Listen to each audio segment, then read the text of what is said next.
సౌలు భయపడిపోయాడండి గొలియాతును చూసి. సౌలు సైన్యం భయపడిపోయిందండి గొలియాతు గారిని చూసి. అందుకనే కదా రాజు బహుమతి ప్రకటించాడు. బహుమతి ఎప్పుడు ప్రకటిస్తాడు రాజు? అతని వల్ల కానప్పుడు. సైన్యం ఏం చేయలేకపోతుంది వాడిని, సౌలు రాజు ఏం చేయలేకపోయాడు. కానీ దావీదు గారు మాత్రం వాడి సంగతి ఏంటో తెలిచేస్తానన్నాడు.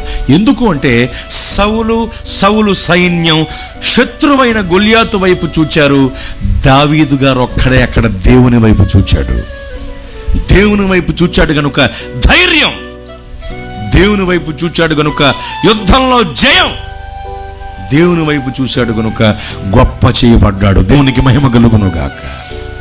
సౌలు వేల కొలది, దావీదు గొప్ప చేయబట్టం మొదలైపోయింది అతని జీవితంలో. ఎవరి వైపు చూశాడండి? నువ్వెవరి వైపు చూస్తున్నావు? లోకం వైపు, పాపం వైపు, సాతాను వైపు చూడటం కాదు, నీ వైపు కూడా నువ్వు చూడకూడదు.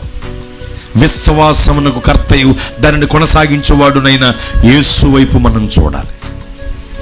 దేవుని వైపు చూస్తే గొప్ప చేయబడతావు.